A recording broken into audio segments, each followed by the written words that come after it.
Guys, it's Jacob from StringBuzz here, stringbuzzworld.org being a music journalism site, links it in the description down below. And we have a brand new song review for you today, and it's by Mura Masa featuring Damon Albarn of all people, and that's Blue, so I'm going to refer to the original article as I usually do for these videos, so I hope you enjoy. Now, Mura Masa is always a bit of an odd one for me because I have immense appreciation for his flexibility, his work rate and attitude towards making music.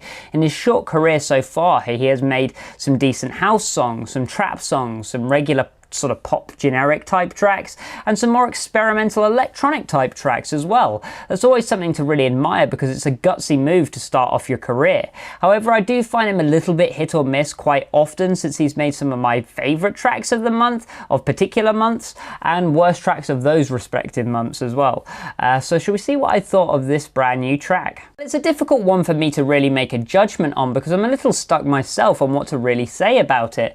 I like some sections an awful lot and got a real Bon Iver type of feeling for this track, especially listening to Damon over the slightly experimental electronic track. It sounded a lot like Bon Iver's latest album. However, the song never really goes anywhere, and the auto-tune wasn't particularly necessary for the majority of this track. When the track kicked off, I initially scrunched up my nose, since I'm not the biggest fan of these sort of sparse, manipulated vocals, but it definitely grows on you, and the track actually obtains some sort of like soothing presence about it, especially with these soothing progressions and sequences that are some of the best I've heard in a little while actually.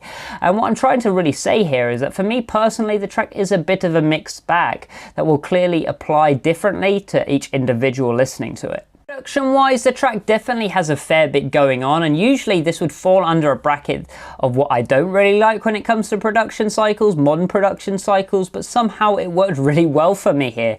I don't know what this track has done to me. The instrumentation is a little bit sparse and a little bit sporadic, I guess, but it all has this sort of unique tones and timbres, and it hence contributes to what is a very interesting yet immensely sort of calming texture, I guess. Nothing is dwarfed, the percussion is subtle and well handled. Each ground within the mix is adequately filled, so the stereo field is really nicely full. And from a sonic standpoint, there isn't much I can really fault here. The auto-tune might divide a lot of people though, and usually I'm not really a fan of this chorus bass warbly sort of sound, and for a large part I did think it was unnecessary within this track. But then there are certain sections as well where it fits beautifully within the instrumentation and sounded like a raw sort of sound as well. When it comes to the musicality of this track, it develops nicely, but it does lack that big climax towards the end of the song, and I think that's down to song form and its lack of focus on a big climactic type point. I know it's meant to be a bit more of a chilled out sort of gentle track, but the song did feel as if it was building and building, and I was a little bit disappointed that we didn't finish on more of a bang, I guess, and I think it might make more sense on the album hearing a chilled out track like this, but yeah, I would have preferred there to be a climax here. I think the progressions within this track are all great. I think the vocal melodies should have been a little bit more conjunct just in certain sections, but are well performed regardless. And I think there is enough within the track here to please both Gorillaz, Blurs, and Mura Masa fans, you know, all sorts of fans here. It's going to cover a large scope. There are some sections where the auto-tune does eat into the sort of whole feel of this track a little too much, making things sound a touch plastic and a touch cheap.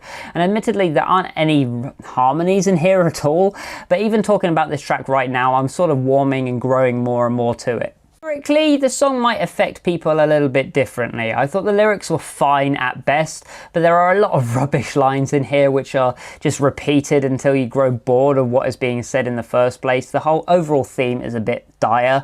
All in all, I think it is a very flawed track, but it's a surprisingly enjoyable one, and I can see me replaying this regardless, so I gave it a G rating of 7 out of 10, which is well above average. So if you like this video, then please leave a like, subscribe, see more, and I'll see you around next time. Bye-bye.